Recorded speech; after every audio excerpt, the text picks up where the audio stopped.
You're watching BCTV. We're all about Branford.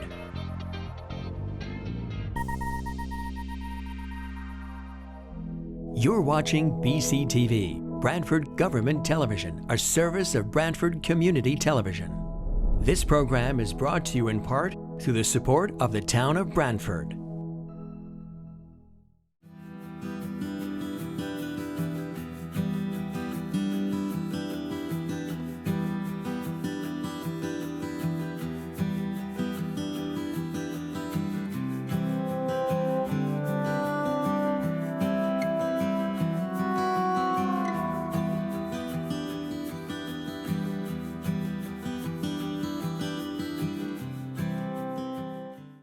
Joe Chadwick is present. Excellent. Fred Russo. Fred, are you here? Fred Russo, present. Joe Bayuso. Joe, are you here? Joe Bayuso here. Excellent. Marcy Pelusi. Marcy, are you here? Marcy's here. Sharon Hutner. Sharon, are you here? Sharon is here. And no Massimo, is that correct? Harry Smith, Town Planner, that's correct. Okay. And my name is Chuck Andrus. I'm chair. Our staff this evening is Harry Smith. Harry, are you here? I am here. And our assistant planner, Evan Brining. Evan, are you here? Here. And our clerk recording secretary somewhere out there is Michelle Mart. So before we go through the process of start going through the process of the public hearings, I'm going to ask our secretary to read the legal notice of public hearing. So Marcy, can you read the legal notice of public hearing? Just give me 1 second. I got to pull it out of my email. I was caught a little off guard. Sure. Got the agenda up and not the other one.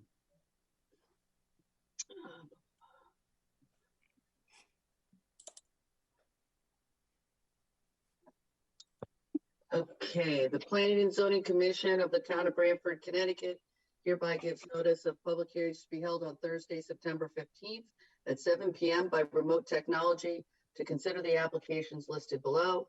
Information regarding how to participate in the public hearings will be provided on the Commission's meeting agenda that will be posted on the town's website at least 24 hours prior to the meeting. 1. Application number 22-7.3, special exception for Section 8.1D, change of a non-conforming use application to substitute a car storage lot for the existing non-conforming use located at 45 Rose Hill Road. Sound Real Estate LLC, care of Dan Miriam, applicant, 45 Rose Hill Road LLC, care of Paul Santa Barbara, owner.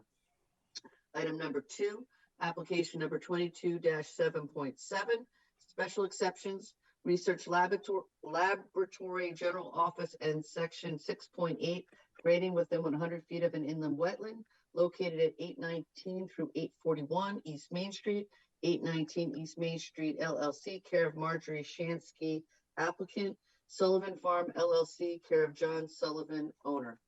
Item number 3, application number 22-8.2, special exception for a 2-family residence located at 28 Park Place, Aaron Magden, applicant and owner.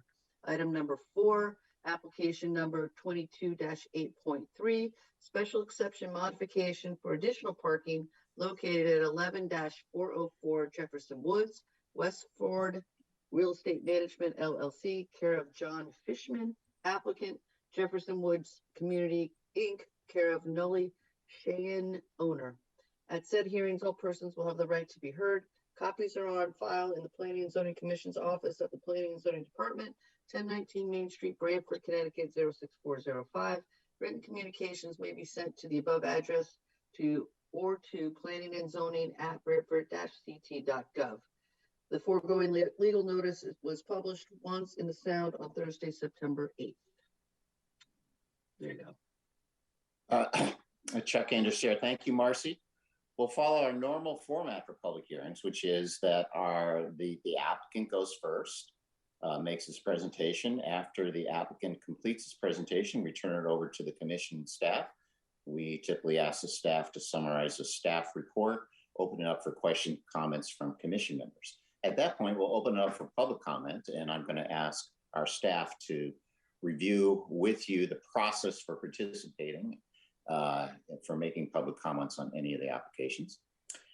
And after the public is done, we turn it back over to the applicant and commission members for any additional questions, applicant for any rebuttal, any additional comments, and additional questions from the commissions. We may or may not complete the public hearing before we, in one session. It's not unusual, certainly, for to have public hearings continued over multiple meetings. So with that, I do have one announcement, and that is if you are here on what's item number 3 of our agenda, which is Sound Real Estate LLC, 45 Rosehill Road LLC. That's the special exception, a change of a non-conforming use to substitute a car storage lot for the existing non-conforming use. And again, that's 45 Rosehill Road. My understanding is that application has been withdrawn. Is that correct, Harry? Harry Smith, Town Planner, that is correct. We received a written letter withdrawing the application. Okay, so we're not going to proceed with the application this evening. So if you're here on that one, you can, you don't have to stick around. Of course, you're always welcome to stick around and watch our lovely zoning meetings, but if you're here on that one, that application has been withdrawn. With that, Evan or Harry, can you review with us the process for public participation during public hearings? Sure. Evan Brining, Assistant Town Planner. If your computer has a microphone for two-way communication, then during the public hearing, if you wish to speak, down at the bottom of your screen, there is a reactions button. Once you select that, there's an option to raise your hand. Please use this function to let us know that you'd like to speak. You can also type into the chat that you'd like to participate. If you are dialing in by phone, you can press *9 to raise your hand. And we'd like to ask everyone who's speaking to please state your name at the beginning of your question or statement. Thank you, Evan. And with that, Harry? Harry Smith, Town Planner, I just want to note for the record, although the legal notice stated that it was only published once in the Register on Thursday, November 8th, an identical notice was published once in the New Haven Register on Thursday, September 1st, as required. So we did have the two notices because we did not move it fast enough. We had to go to the New Haven Register. So I just want to note that for the record. So the legal notice was published, one paper, as required by state law, was published twice. Once one paper, once in another paper. Chuck and Chair, thank you for clarifying that both legal notices have been published, although in different papers. With that, we'll turn to our first item, which is Brian Love, applicant and over 31 Thimble Islands Road. This is coastal site plan and special exception for grading for the construction of a single-family residence within 100 feet of a critical coastal resource. Is the applicant ready to proceed with that? Yes, good evening. Jim Preddy, Criscolo Engineering, representing the owner and applicant Brian Love, who's also online with us tonight. I'm going to go right to the screen share. Let's see. Hopefully you can all see that. So the property at Thimble Islands Road is this kind of wedge-shaped property. Thimble Islands Road here on the east side, driveway that slopes down to the existing ranch house that has a walkout basement, and this little kind of driveway turnaround area where this retaining wall is, and then there's a steep slope down to the edge of the meadow. What the proposal is to do is to rebuild, or with some additions and modifications to the existing structure, rebuild this house to look much different than it does now. The grading is mostly in this area here. We're shortening up the driveway to make a parking area here in front of the house. This area will remain just for a terrace for a sitting area, so it will no longer be a vehicular area. We do have a level spreader over here that'll require very minimal grading for roof runoff. The septic system is hypothetical replacement septic system if necessary. The plan is to continue use of the existing septic system, and the health department has already signed off on that. So the driveway's already here. The house is basically in the same spot. A lot of its footprints being reused. There is some addition along this side here and along this side here, and I'll show you the architectural plans in a minute. That'll make sense. Also, there's a little parking area up at the top of the driveway to provide a place to park if it's very icy or snowy and they don't have to make it down the driveway. Plus, it gives them additional parking, and as most people know, Stony Creek is lack of parking. They did go to Stony Creek Review Board, and they had asked for a landscaping plan, which has been prepared, showing various plantings that embellish the view from the road. You don't see much of this house because it is lower than the road, and the plantings here will kind of further buffer that view from the road. The architectural plans. So this is the architectural plans. This is the main level of the house now with the walkout basement. This is the portion that's added on the west side, and this is that other portion that's being added on. Again, up on it's just one story addition because it's up on columns. This is kind of a view from the other side rendering, with the new parking area here and the terrace to remain just a recreational area, not a vehicular area. I guess just some other views.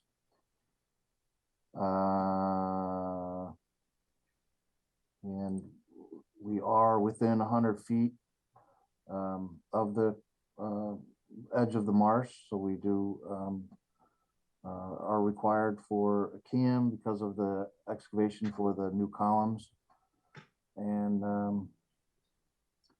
that's about it. I think we're compliant. I mean, it's a single-family residential home, so I think we are in compliance with the coastal policies of the Connecticut DEP.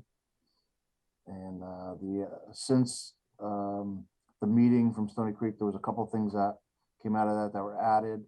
There's a stockpile. There's a little flat area right here alongside the driveway, and that'll be a topsoil stockpile area, although there won't be a lot of topsoil needed to be removed. We did show the sightline triangle on here to show that there won't be any plantings within that. And if I could draw on this, that 25-foot sightline triangle is basically here. So these plants are already behind that from the landscape plan. With that, I will take questions, I guess.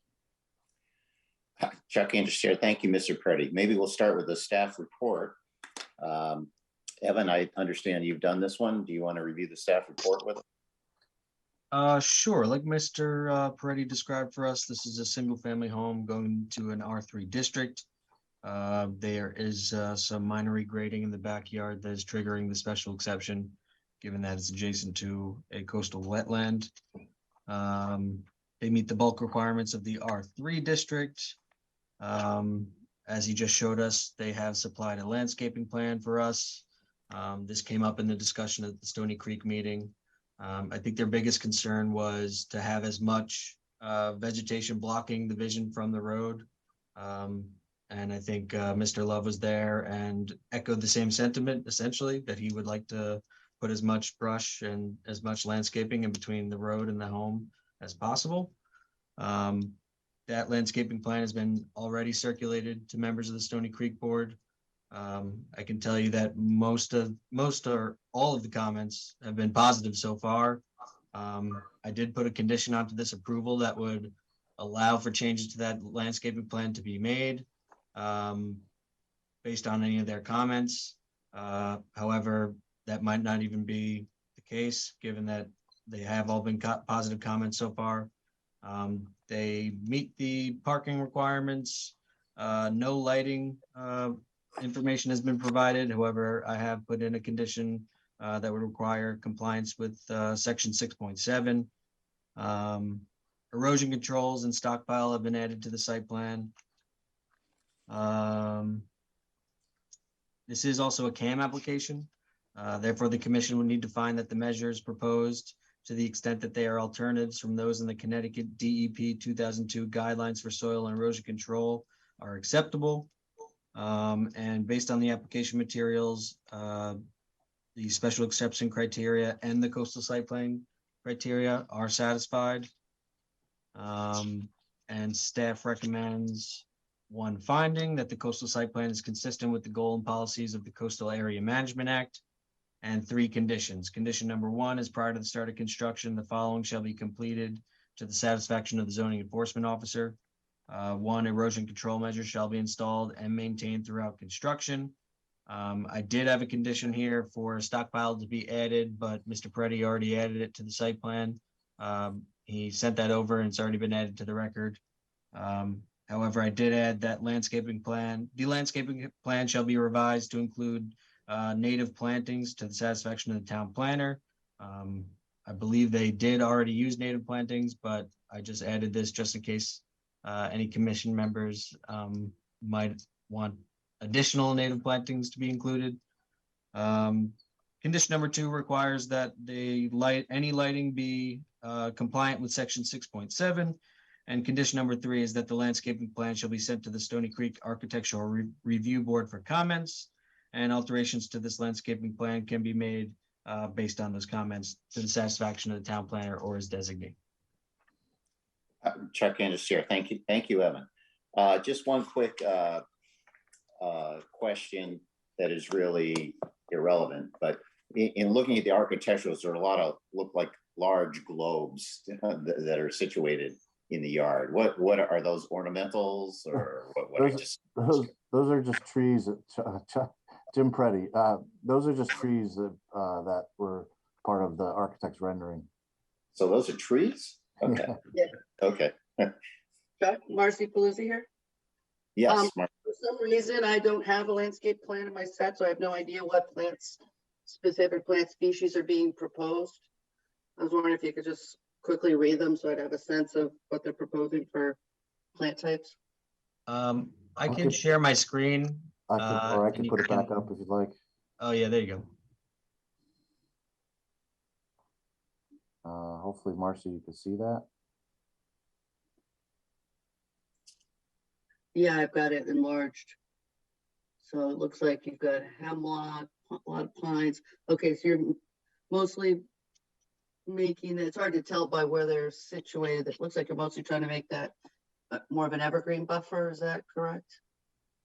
Yeah, so these 200 hedge screens, these are around here, this edge, some around here, around the front of the house, some along this edge, some along this edge. Those are all the 200 numbers. Mm-hmm. And then the 100 numbers are trees, and the 300s are more, foundation and aesthetic plantings. And those are, well, those are somewhere in here. Yeah, it's just a different style than I'm used to, but it looks like there's a lot of material in there. For Agreed. sure. I'm trying to like zoom up. I don't know if you're moving.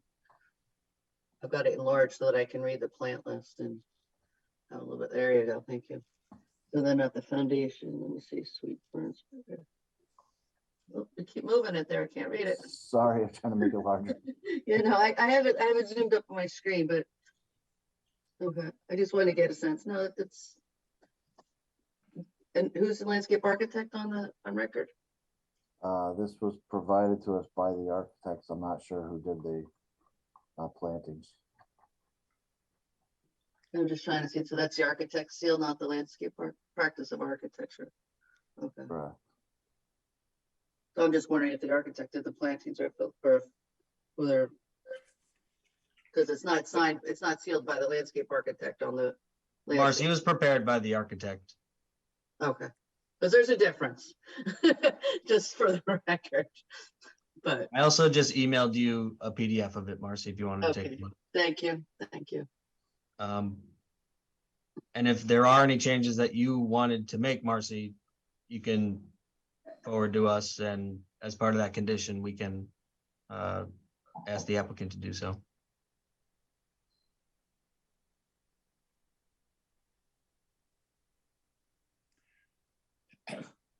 Chuck Anders, Chair. Thank you, Marcy and Ms. Preddy. Are there other members of the commission that have questions or comments before we open up to the public?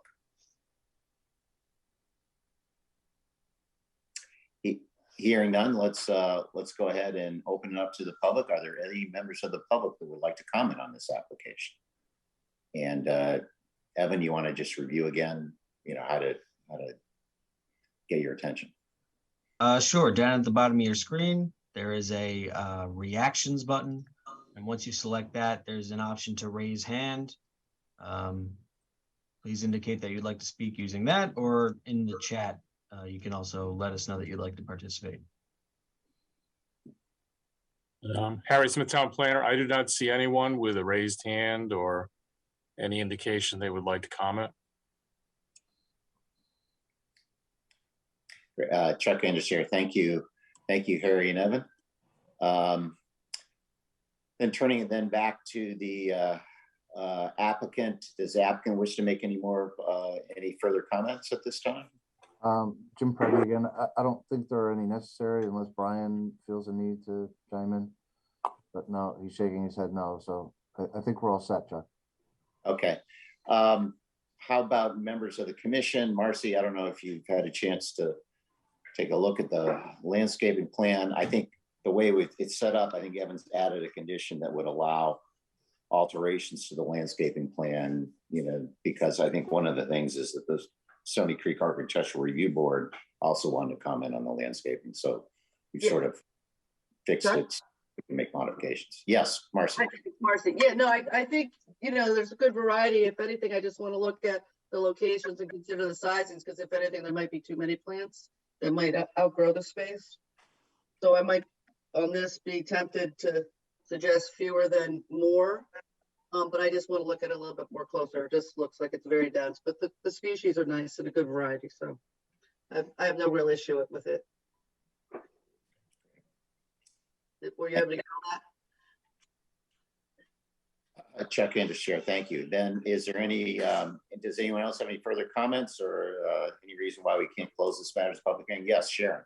I just wanted to compliment the applicant on using all natives. So the wildlife of Branford thanks you. Chuck Anders, Chair. Thank you, Sharon.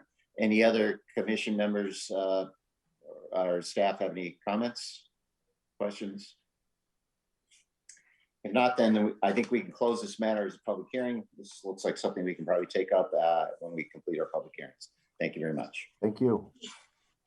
That brings us into item number 2, which is item number 2 is on our agenda, which was Ryan Doherty, 616, 626 Leeds Island Road, which is a special exception for grading within 100 feet of a wetlands.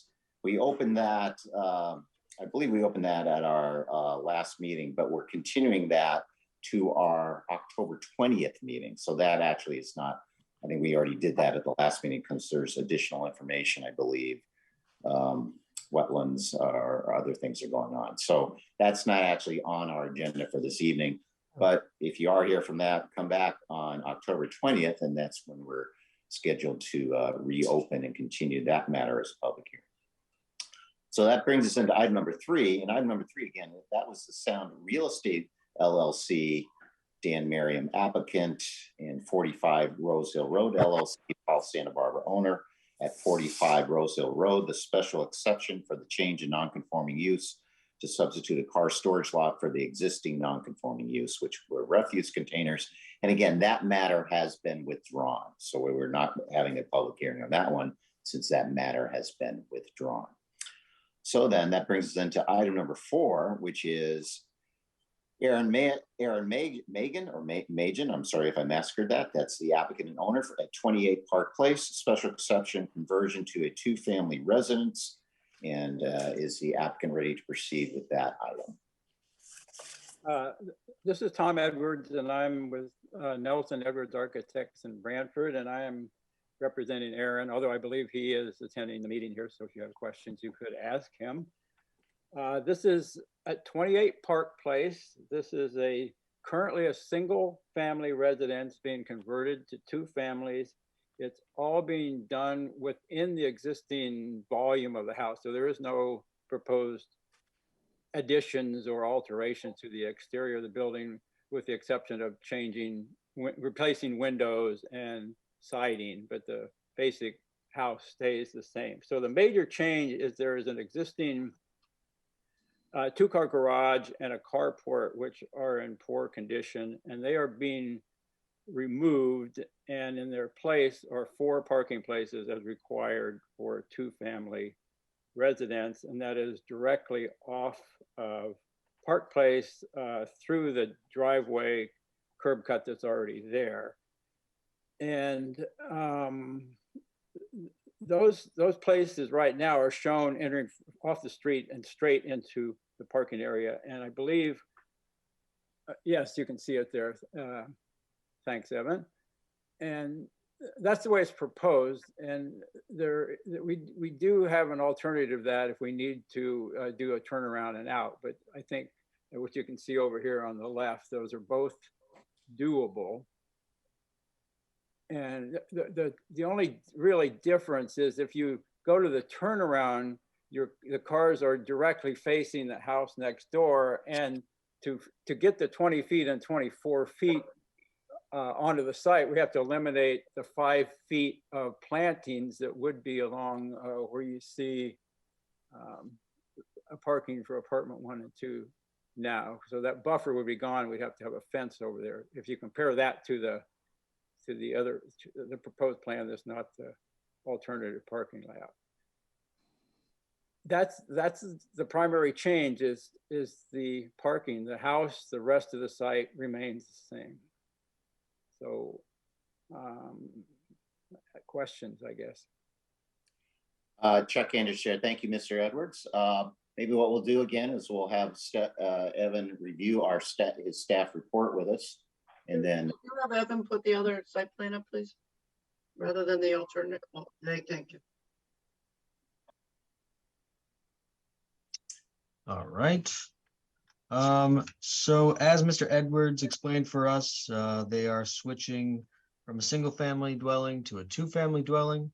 This requires a special exception in the BC district.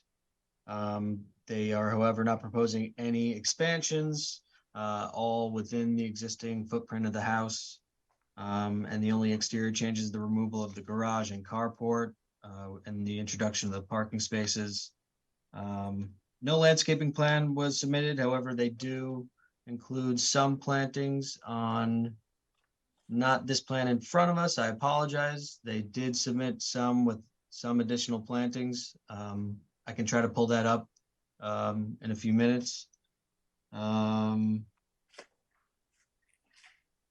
satisfy the off-street parking requirement in both plans that they have submitted. And I did add a condition to this approval that would require that the applicant utilize the second site plan, this one depicted in front of you now. There's a requirement for 24 feet of space, but there's also a requirement that essentially would allow motorists to maneuver so that they don't have to back out onto Park Place. And if they don't meet those 2 requirements, it would require variances from the Zoning Board of Appeals. So I think we frankly don't have a choice unless they go back and get those variances. That's why I added that condition. No lighting detail has been provided. However, I added the same condition requiring compliance with the lighting. This application did not require a drainage and stormwater control plan or a soil erosion and sediment control plan. And like Mr. Edwards said, they appeared before the Town Center Revitalization Review Board on August 10th and were issued a positive recommendation. And with this new layout, They satisfy the criteria for the special exception from section 9.8F. And staff recommends two conditions. One, that any lighting be compliant with section 6.7. And finally, the site plan shall be amended to show that the parking layout will meet the criteria of section 6.5 and section 612. And a fence shall be installed intended to block the light from vehicles parking in those proposed spaces to the satisfaction of the town planner or his designee. There is a home on the other side of a driveway on the adjacent property right here. So we just felt that a fence would block any light from shining into that neighboring house. Chuck Anderson, Chair. Thank you. Thank you, Evan. Questions, comments from members of the commission? Hi, it's Marcy again.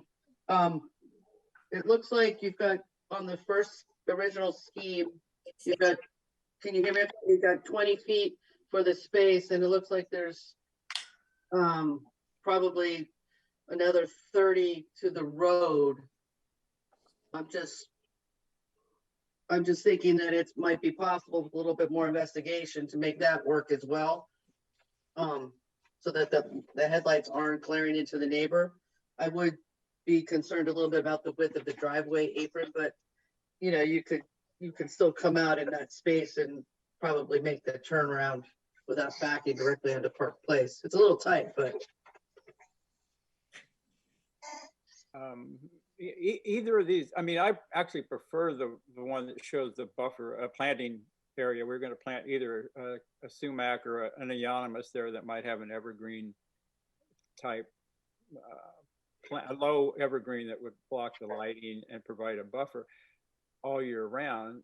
But you would have to back into the street. And there are, most of the houses on that street that are residential do have driveways where they back into the street, and the building directly across the street, which I believe is a salon of some sort, has 3 parking places that back directly into the street, directly opposite this driveway. So this is not unusual for the street, but on the other hand, I think the planning and zoning prefers a turnaround made and people coming directly out. So both those alternatives work.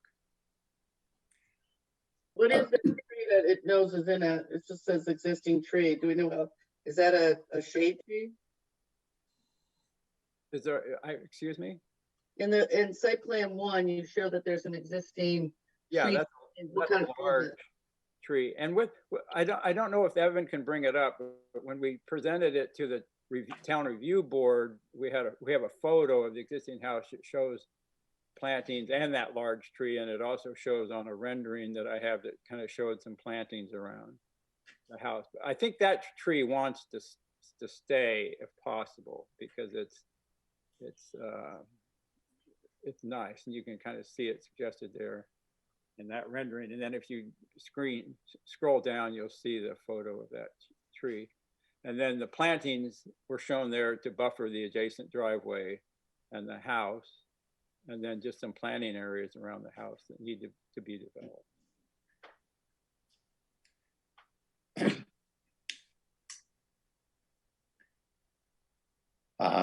Chuck Anderson, Chair. Thank you, Mr. Edwards. Can we see the other? Can you scroll it down so we can see the tree? It's Marcy again. And I guess my other question is there room? Oh, it's a evergreen? Mm-hmm. Yeah, those are big pines back there. Yeah, okay. So it's not, yeah, so I'm just wondering, you know, could you take the driveway past the tree and park towards the yard a little bit? Because it's such a long, deep lot. Because I think it almost, you know, now that I realize where this is, both parking scenarios are quite tight and intensive to the street. So yeah, I'm wondering if you can go past it with a single loaded and then park behind the house because the lot is so deep. Well, I suppose that's possible. Yeah, I mean, that just requires that much more ground cover that changes from lawn to bituminous surface. If I'd like to be able to actually keep the two, you know, the way it is now. Either way, the cars, what exists on that house, you can see the front porch that's there now, where there's this very similar porch on the back. So one apartment's going to enter through its own porch on the back of the house, and one apartment gets entered through a porch on the front. So they each have a porch, and then two cars that park closest to the front could be for the residents of the front door, and the two in the back.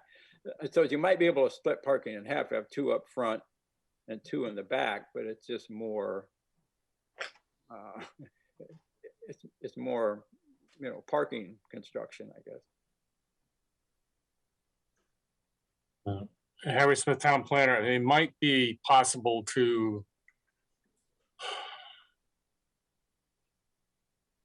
trying to think of a way to have two sort of in the area where they're all proposed and have a turnaround, so it could clearly be shown they don't have to back out in the street. And then following Marcy's suggestion, there could be two sort of behind the house near the other entrance. You know, if you want to tweak, you could play with the plan after the approval. And, you know, if the commission's comfortable, there's a provision in the regulations allows staff to do minor modifications. Yeah. So maybe that's a way to go, give you a chance to look at it more closely rather than try to write a condition. You could just do it that way if it's possible to make it work out. But I mean, I think Evan's certainly quite correct. There's a provision in there and it's not optional. The commission really doesn't have the ability to waive the regulation that precludes two-family parking from having to back out into a street, even though there's situations like that. I mean, one reason is because that was put in place to eliminate situations like that from, you know, new ones from coming up. So they would, you know, you would have to go to the ZBA and maybe, you know, you could get a variance, but, you know, it's, frankly, this is exactly a situation the regulations are put in to prevent.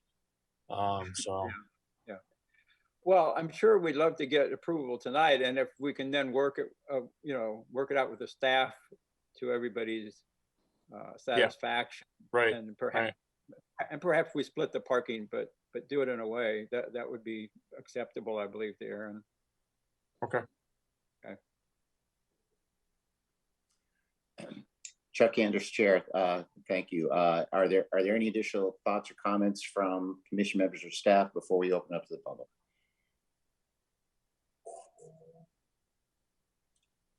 Hearing none, let's go ahead and open it up to the public. Are there any members of the public that would like to speak on this application? Evan or Harry, do you see anyone who would like to speak with respect to this application? I do see Lois Kenny, so I'll ask him to unmute. There.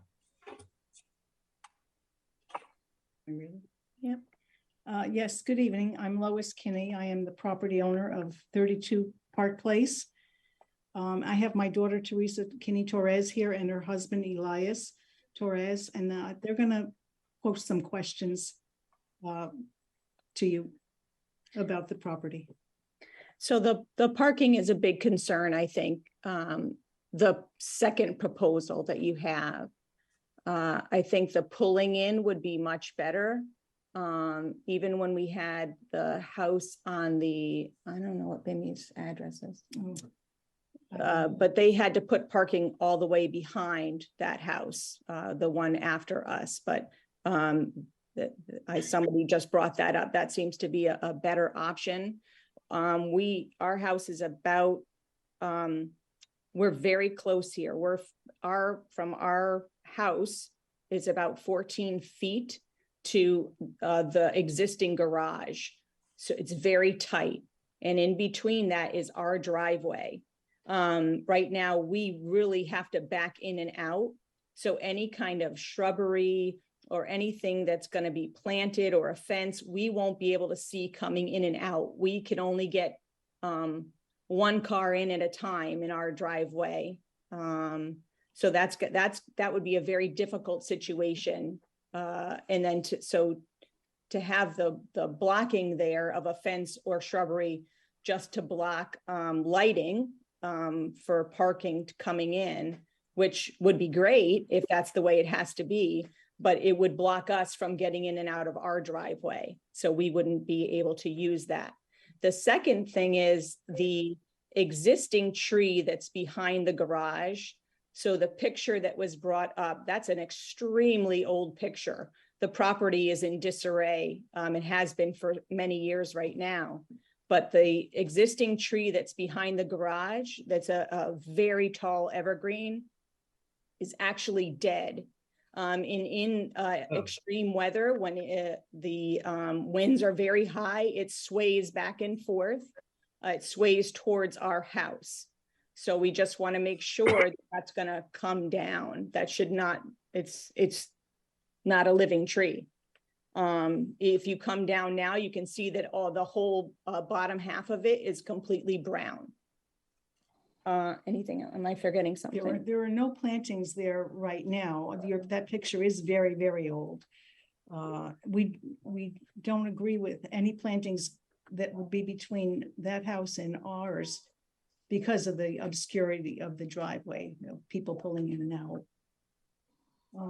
What was the other thing? No problem with having a 2-family, that's fine. Yeah. We're just concerned about that parking and trying to figure that out and make sure that that's beneficial to both sides. Yeah, I thought about that. That's why I didn't show the plant on the rendering coming much closer, because you need to visually, you still have to back out from your house. So you need to have a view up and down the street. So I don't think we would intend to plant anything that would prevent you from seeing up and down the street. Right, but that's what I'm saying. So, but if you put the parking that way where people are coming in and parking where their lights are coming into our home, right, that's not fair either. Like, I don't want to see lights all the time. So that's what I want to prevent that as well. So either if people come straight in, that would be much better. Or if they could park, if the parking was behind, that would be much better. If they could come in and park behind. We have small children, and there's a lot of in and out anyway on Park Place, because as you know, we're right on the street here anyway. So that it's tight here. It's very tight.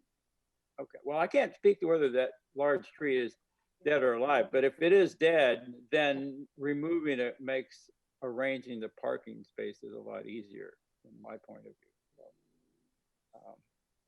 You know, that would help. But I hear your concerns. So if it turns out that we would have any cars facing you, we definitely put a fence up that would block the light, and otherwise we'll try to avoid that altogether. Ask about the surveyor. Oh, and then I'm not sure if the property, was it surveyed on that side? Because there is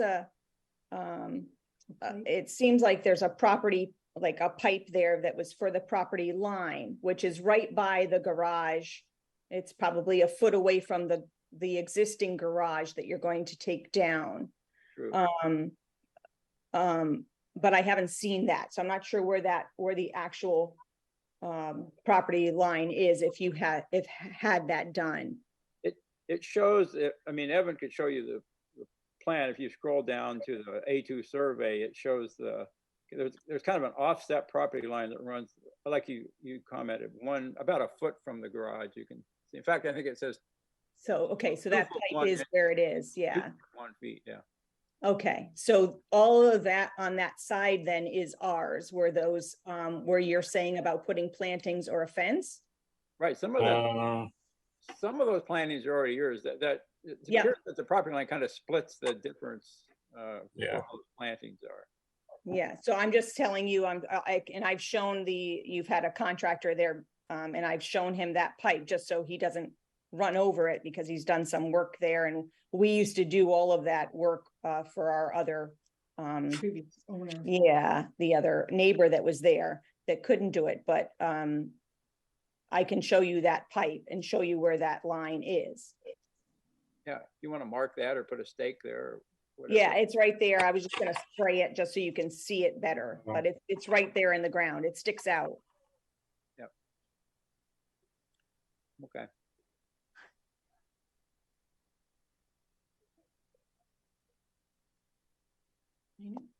Are there, okay, Chuck Anders Chair,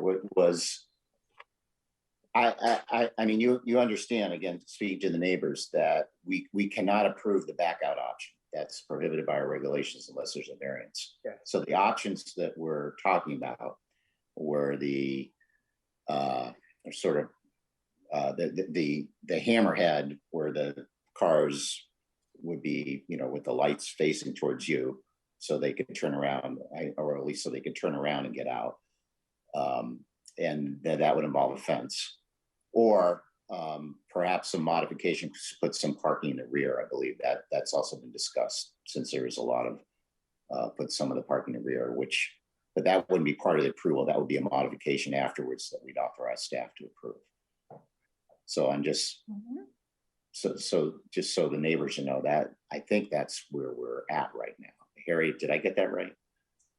Harry Smith, Town Planner. Yeah, that's what that's the discussion that's on the table at the moment. Assuming the commission's comfortable with, well, frankly, I mean, the turnaround plan does meet the regulations. So, right. I mean, it's a question of, the applicant, sounds like there's, some definite consideration for the impact on the neighbors and desire to mitigate what's proposed to design it so that it's impacting them as little as possible, which is great. It's a question, technically how to work all that out, and whether you want to just sort of, approve something and, the understanding that we'll try to make it better, basically, or wait and, have it designed and then have them come back once it's kind of, in place. But, as I said, they believe they're in compliance with the regulations with that second plan that's submitted. So, Harry, it's Marcy here. Did this go to Town Center Review Board? yes, it did. Yeah.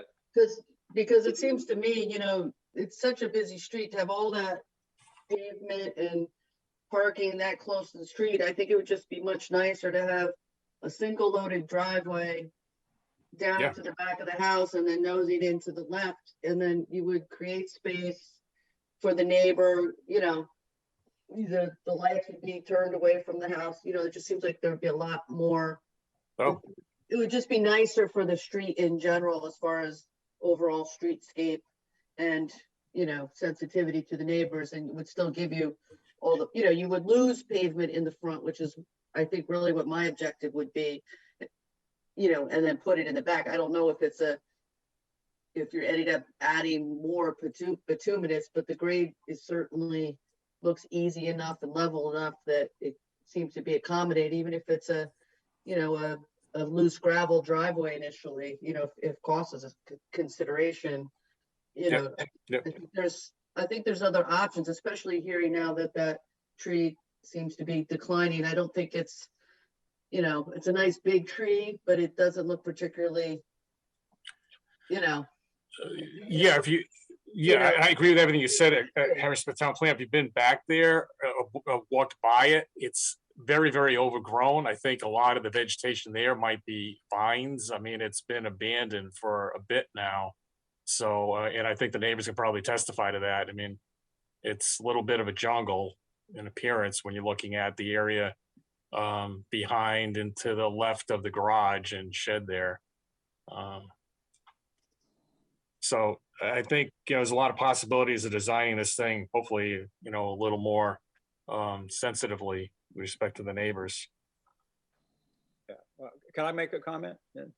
Certainly, Mr. Edwards. Yeah. So I mean, I kind of agree with the initial proposal by the board, is that if we could get an approval tonight, because we did present and accept, a plan that does meet the zoning requirements, but we will certainly consider improving it to everybody else's satisfaction.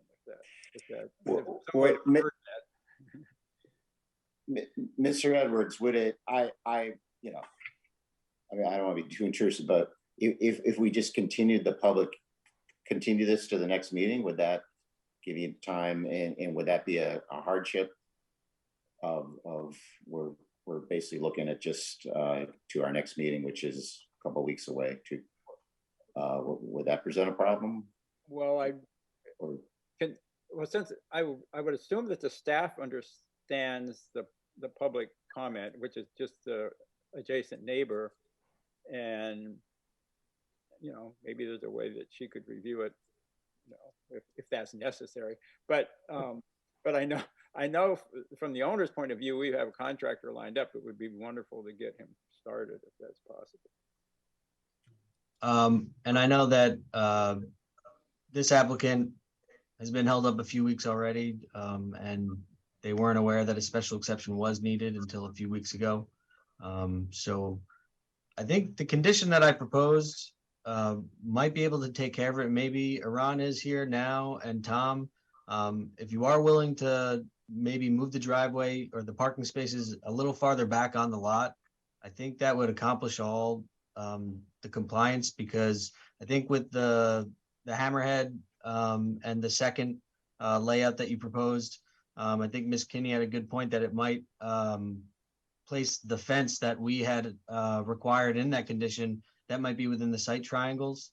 So that might create another non-compliance if they are to do that. But if they move it farther back, I think that would accomplish compliance with the regulations. I can add the site triangles into the condition of approval, if the commission's comfortable with that, and of course if Iran and Tom Edwards is okay with having that parking lot a little farther back into the lot.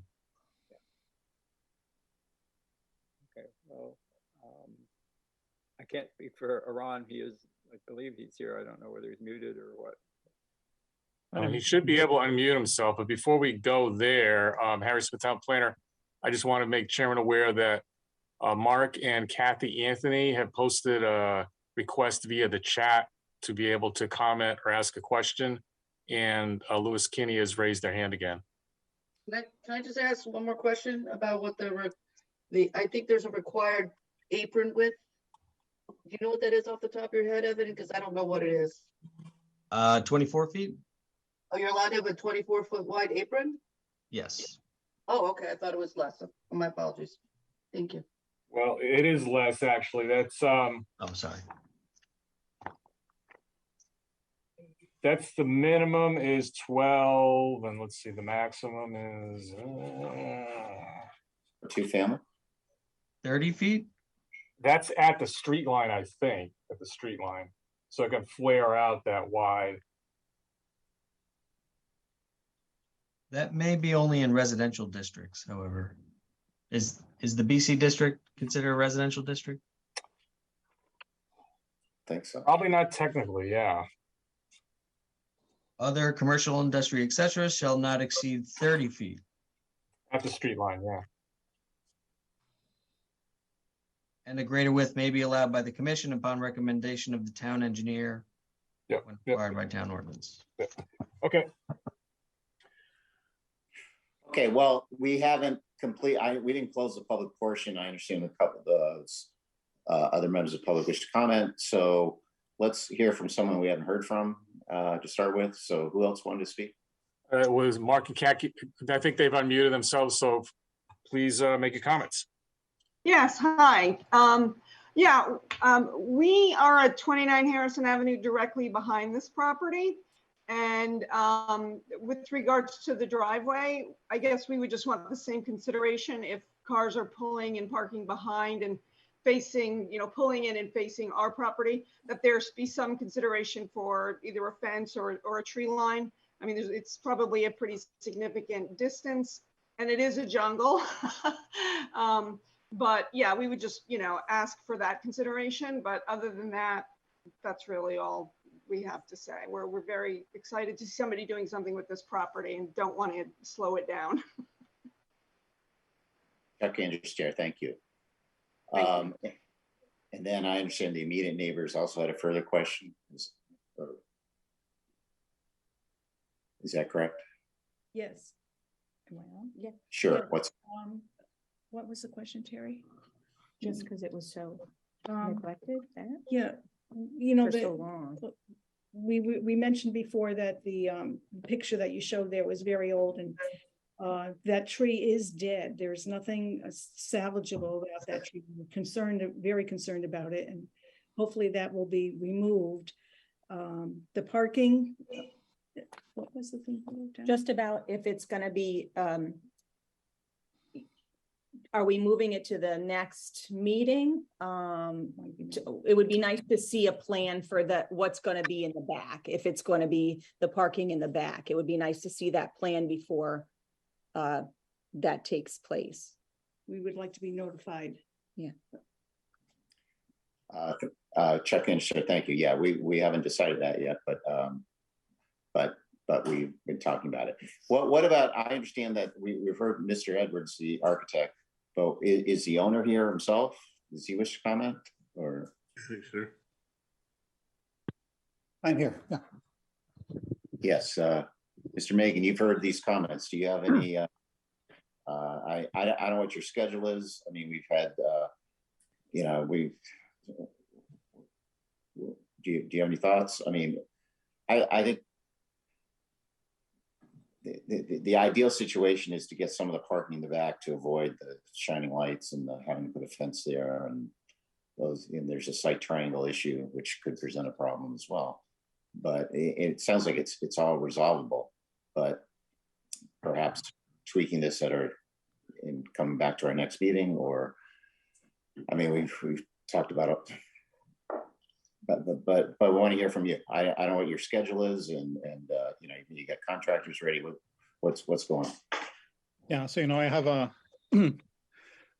list of fantasies in descending order, and I realize some of them are not going to be realized, especially just because backing into the street is not possible. And so that fantasy aside, we were planning on starting work a couple of months ago and actually had the contractor all lined up and kept pushing it back. We got some bad information from a previous employee of the town, and so didn't realize that we need to go through the entire approval process. We thought there was not going to be any special exception required and just submit a permit. So I don't know that this especially is relevant for zoning and planning, but just on a human level, we kept pushing the project back, which had implications for me, for the project and the cost of the project. So we were hoping to get it through. We want to be super compliant. We want to be very transparent. My plan is to either be there or own the place for as long as at least a couple of generations my family live. And so the incentive here is to be very good neighbors. So I do intend to talk with everybody around about what's going to happen. I would prefer to do what a couple of people here suggested before, which is get the approval and then rely on staff to figure out the final plan and take into consideration everybody's opinions, but not to need to go back because just things happen. There's a new COVID strain and the internet shuts down, and in 2 weeks there's not I just don't know, things get delayed. So I would love to get the approval and give this to staff to finalize personally, but my intention is to collaborate with neighbors. I want to have a good neighborly relationship. The goal is not to steal the approval and then go do whatever I want, because we're going to be neighbors for a long time and depend on each other for cooperation. And let me just ask the question, are you open to having some of the parking in the back that is discussed? Yeah, so with respect to the tree, honestly, my preference is to remove it. I was worried that the committee would not allow it. And so because of the focus that I agree with in general on keeping vegetation in place. And so hearing the concern about this and seeing, I guess what I'm reading in the room is general agreement to remove the tree. I would be very happy to remove it. I think we do lose some vegetation from adding ground cover, such as life. I'd be happy to extend the parking farther back from where it is. So I'm kind of hand waving and I have the plan in my head. I don't know if you all remember what it looks like. I wouldn't want it to be actually behind the house, where if you were going out of the house, you go straight into the parking, but rather farther back from the street. Behind the house, there's actually a lot more stuff going on. There is a proto garden there that is salvageable and it's paved, where it shows the entrance with the circular stairs, so I would not want the parking to be, again, actually behind the house, but rather deeper in, farther away from the street. Again, at first pass, but I'm not an architect nor a zoning and regulation expert, which is why I would love to take it back to staff and think together about a good solution, but definitely open to in favor of removing the tree, and so pushing it back is fine by me.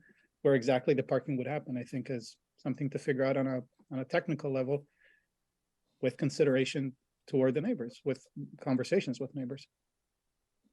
And yeah, Chuck Anders chair, and again, part of it is, I think you need some sort of hammerhead or something, so Some turnaround will have to exist. Yeah.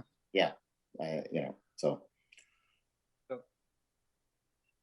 Yeah, you can see that there is a jog in the side. I mean, we would definitely want to not go further than that. But if you're talking about creating a gap of 2 parking places, 20 feet between pairs of parking places, where one pair is for one apartment and the other pair is for the other apartment, and then that provides, you still have the turnaround. I mean, I think that sounds acceptable, and that would certainly get it back away from the street and out of any sight lines that would be necessary for the neighbor backing out of the street.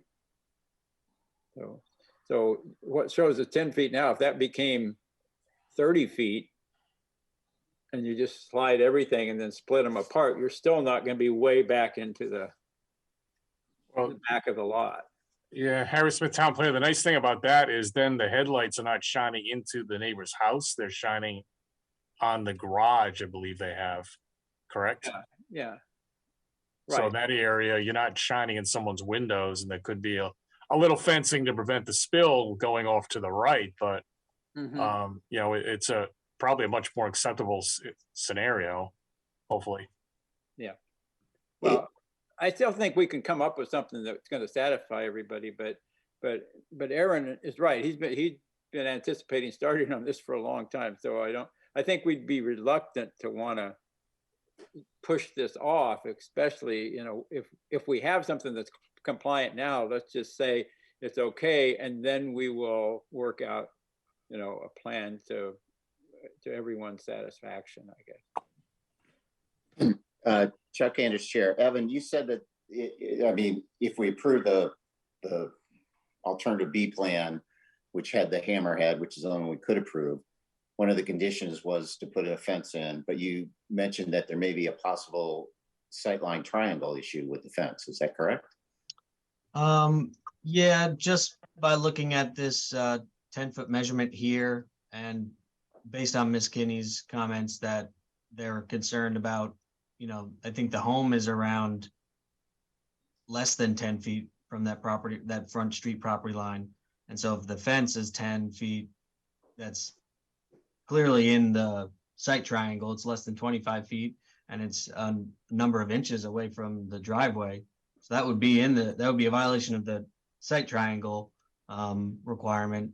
But I think Mr. Edwards said if it was 30, 40 feet back, and with the installation of a fence and the fact that it would be potentially lined up against this shed on the neighboring property, that would block, or hopefully block, a lot of the light from the cars.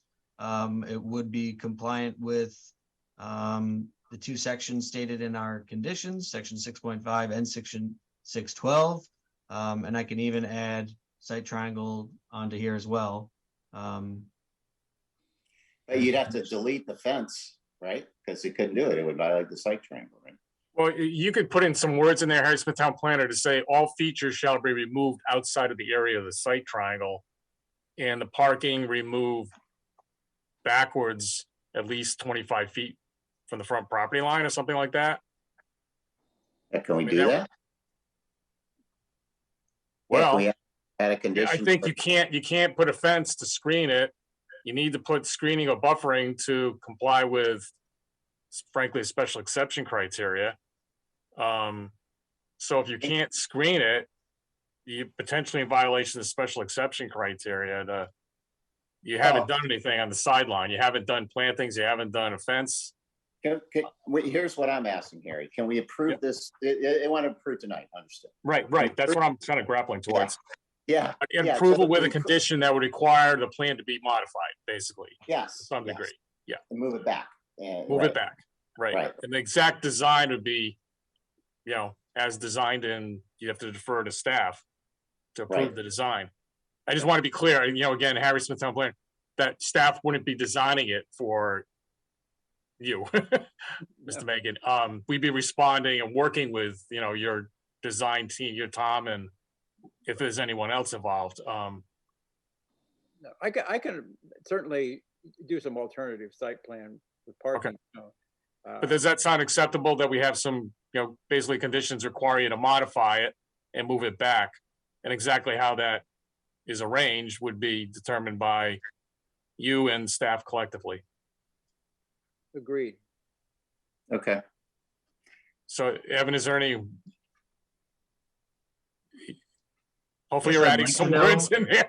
We don't have to, we can think about it or take a break. Yeah, we can do that after the hearing's closed too. Yeah, but I just want to make clear, that's kind of where it looks like we're leaning. So it gets your approval tonight. Yeah, and that would address a lot of Marcy's comments about the streetscape and trying to tighten the driveway up and get some more vegetation along, the sidewalk on Park Place, and probably be better for everyone. Okay. And just to be fair to the neighbors, they did at one point request that an additional meeting take place, and they have an opportunity to view the plan, to comment before any approval. Can we at least ask them if that concept we just discussed is something that they would have a problem with? Well, that's a good point. Very good point. And I'm gonna. Do you want me to let the Kinneys? Here's frankly what I envision. If we put that in as a condition, they're gonna have to modify the plan, and to staff's approval, and before the staff approves it, you're gonna say, hey, did you check with the neighbors? And they okay with it? I mean, frankly, it's sort of built into it. I understood it. I'm happy to do that. Yeah, I'll say that on the record. Right. Yeah, we're happy with that. That's fine. Okay. Great, thank you. And it's not, and look, I'm not saying we're not giving a veto. I mean, I'm not saying that neighbors are unreasonable or whatever, but I'm not saying that you have ultimate, but ideas to work together. So right. I think everyone, and that would allow the property owner to get folks into the building and get going on it. Right. Yeah. Okay. Any further? First of all, have we heard? I never closed the public portion, but I think we've heard from the public. Is there any other members of the public wish to comment? Then I don't see anyone at this time. Okay. And does any further questions or comments by commission members or staff or the applicant? Fred Russo. Yes, correct. Just quickly, I want to kind of confirm kind of what's been said. I feel strongly that the applicant can get started on the house, which has really nothing to do with the parking lot, and that will allow him to speed his process up there. And I think all the details, everybody here should be very reasonable. The applicant, the architect, the neighbors, also be reasonable people. And I think that issue of the parking, wherever it ends up, I don't know where it's going to end up. Wherever it ends up, I'm sure it'll be worked out in a way that's reasonable and agreeable by everybody else. But I think, what I would like to see, if it's possible, is where the applicant gets a chance to go and start working on the house. That's the issue for him. The parking lot's an issue too, but it's going to come at the end of the process, not at the beginning. So if the parking lot doesn't get done this week or next week, it's almost irrelevant to the house getting started. That would, I think, help them the greatest. And all the other details will be worked out, I'm sure. Great. Chuck Andrews, Chair. Thank you, Fred. Any other comments from commission members? Chuck, Marcy. Yes. Well, I see the Marcy, and it looks like the owner had a comment. Well, I was just going to say I'd be happy to help review it with Harry, because there's a very simple solution. I think you just need to see the sketch, so I'd be happy to assist with that. Oh, Harry Smith, town planner, that'd be great. Check in. Yeah. Yes, and the Mr. Megan, did you have a comment? I'm sorry, I did. Yeah, at the risk of kumbayaing it, first of all, I want to tell Kathy and Mark Anthony if you're still here. I mean, I remember your request for consideration, and we'll come to you as well, right, to check that you feel good about whatever parking arrangement is happening there, because these are the two immediately adjacent neighbors to the parking. And then secondly, I've never been to a zoning committee hearing before, and I was pretty nervous about it.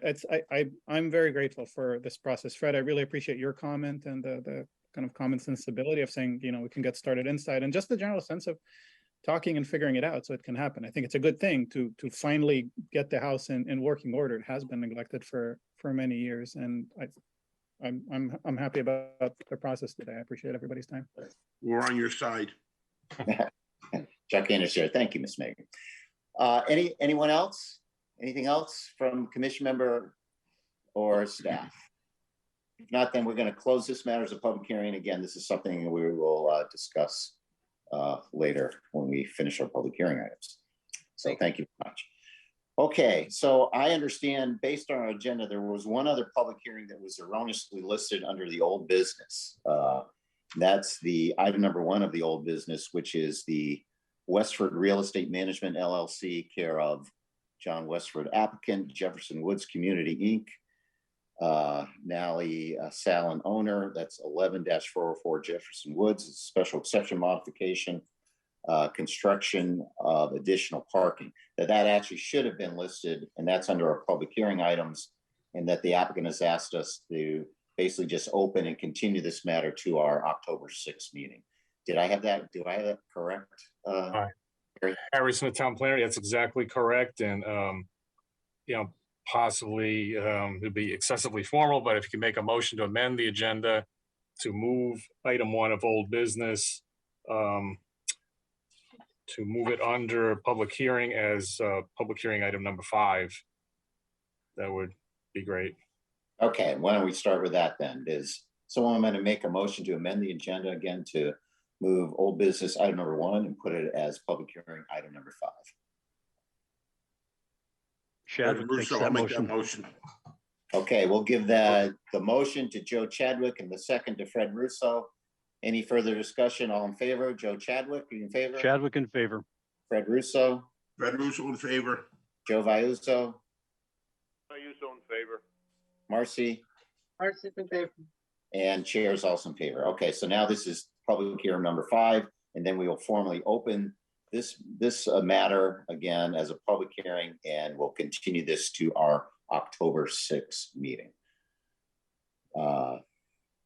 So if you're here on that item, come back on October 6th, and we will review that one at that time. So thank you. And I think one of the adjacent neighbors wanted that moved, so that's one reason why we're doing that. So then I think that then completes our public hearing items. And we'll go through, I understand we had our minutes from our October 1 meeting, but I understand we want to take a further review of those. Is that correct, Harry? Or are we ready for that? Or is that something? We are ready for that. Let me explain the Harry Smith Town Planner. We have a revised set of minutes that were sent around to the commission that I can put up here and walk you through the proposed change quickly.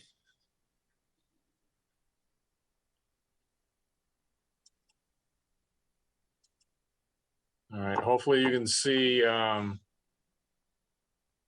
should be on page 5 of 8 at the moment. So I'm just gonna flip back to the beginning quickly. This is the, not labeled revised, but it is revised. And everything is identical till we get down to after the public hearing, we get to return to table. Right here as the first item, I believe. Should have, whoop, where'd it go? Oh, it's under, I'm sorry, it's right here. So it's right before old business. We should be inserting everything on this page, which is a listing of the application was under discussion, motion to approve with the conditions below, listing of the conditions, and the fact that Joe Chadwick seconded the motion, which passed unanimously. All that should be inserted right before old business. Okay, so basically there was we just mixed. We missed an item, yeah. Right. The recording secretary missed an item in terms of recording the vote and what the conditions were on the approval. Right, we're just shuffling the wordage, moving something. Adding some wording in, actually, adding all the wording. Right. On this page, it was inserted right before old business. Okay. Okay. Okay then. So then, if the minutes were otherwise okay, does someone make a motion to approve the September 1st minutes with the correction that Harry just, as amended, in accordance with the explanation and additions and change and moving that Harry just explained to us.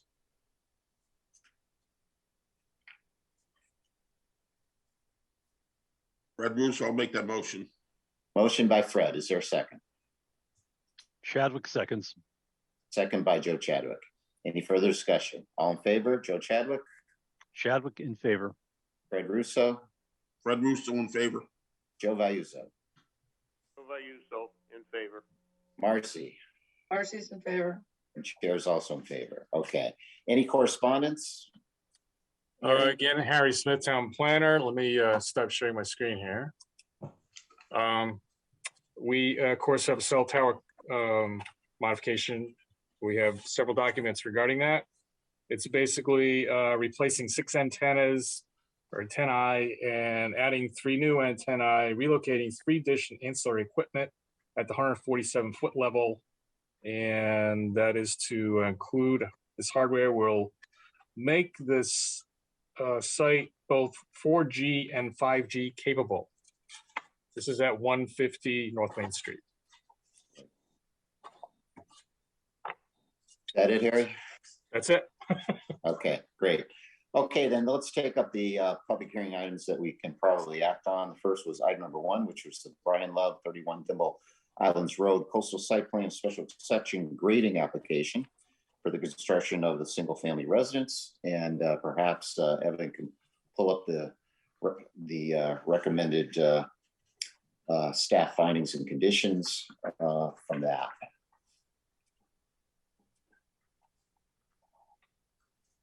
Okay, this, and again, this is the single family dwelling. There was no public comments on this. I think it seems fairly straightforward. Appears to be in compliance both with the Coastal Area Management Act as well as the regulation 6.8 of the regulations. So Evan, anything you need to review with us? I think you indicated that you're going to delete B because they already filed an amended plan that showed the stockpile area, so they don't need to do that. And then you added the sort of the catch-all about if additional native plantings are needed. Did anyone else have any comments? I mean, is that okay? I know Marcy, you had a concern about maybe overplanting or something, or I don't know what you thought. Yeah, it's Marcy. I think that a lot of there's a good variety of large material, and I just would want to get a sense of how much space it's intended to cover, because it's going to be growing quite dense, and it'll just have to come out at some point if it's too dense, right? Harry Smith, Town Planner, would you be willing to take a look at whatever I might receive? Yes, no problem. Okay. Great. Oh, yeah, because I think the architectural review, Stony Creek Architecture Review Board wanted to see about any additional plantings as well. So it looks like there'll be some people looking at plantings as we go forward.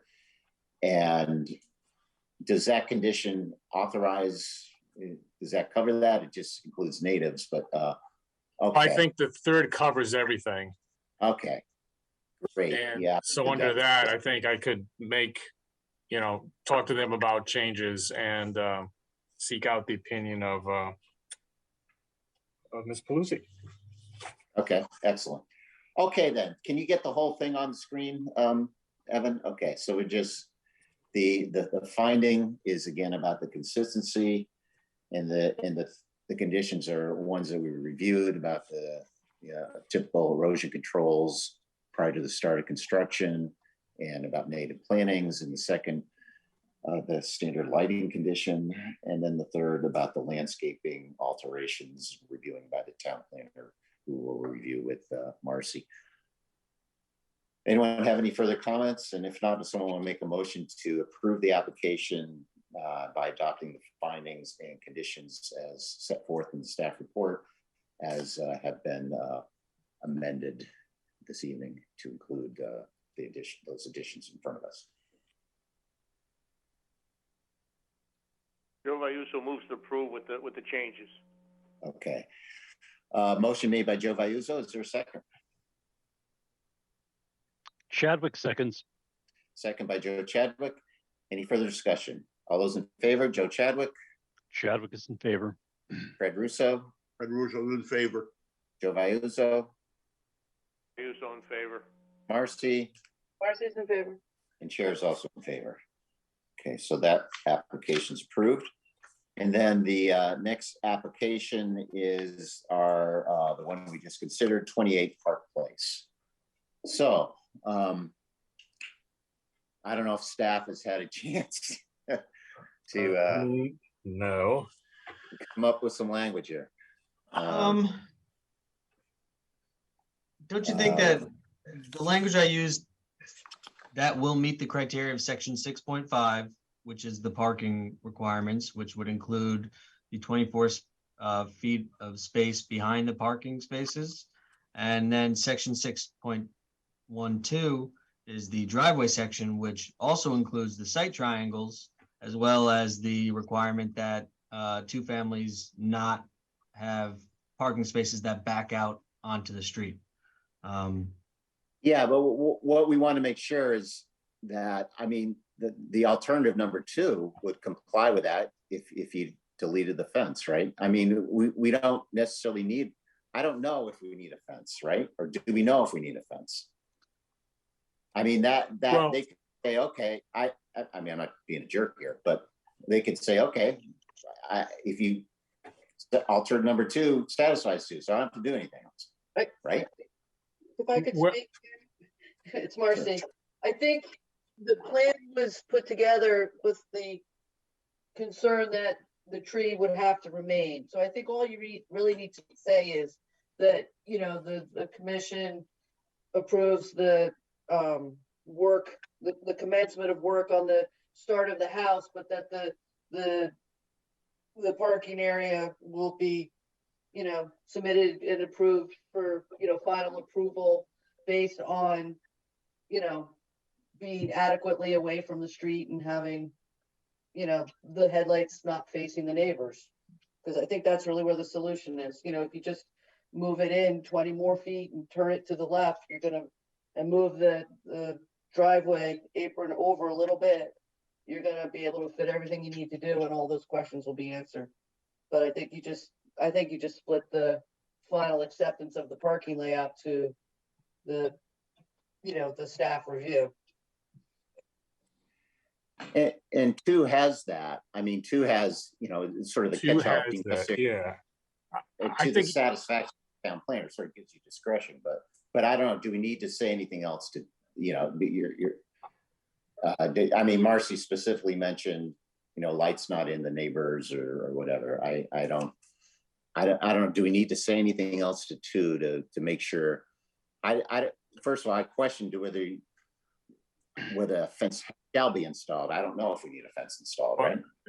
Harry Smith, town planner. I think Evans inserted the words "if deemed to be necessary," so I think that helps make the fence discretionary. Okay. I like the third one, which you could change "shall" to "may," but I think everyone wants it removed, so it's pretty clear. It's, even if it's a little bit alive, probably should be removed. It's dangerous and in the way, frankly, and no longer providing what it, you know, might have provided to the site. I would suggest adding some words at the beginning of number 2, so that it's very clear that prior to the issuance of a certificate of zoning compliance or authorization for a zoning authorization for issuance of a certificate of occupancy. So they can get to work. So they can get to work. Right. So that makes that clear that they don't have to do this. We can, you know, go ahead and zoning can sign off on a building permit. Right. Without this happening. But before they move in, you got to figure it out. Right. So that, and we could put in some words in there somewhere about moving the parking, you know, as far away from Park Place as practicable.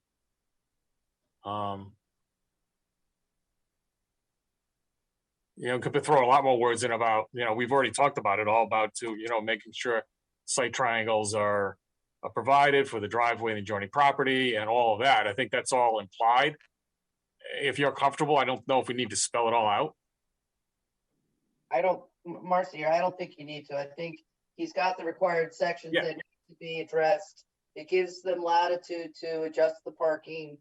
I think they understand the intent of what we're, I think the big thing was, consensus to allow the tree to be removed to give them the space to resolve what is needed to comply with the section for parking. Yeah, and the other thing is the understanding that, moving the parking back gives you the ability to provide some more vegetation and narrow the driveway as it approaches, the sidewalk and the street, which I think is, if everyone's, that can only help. Yeah.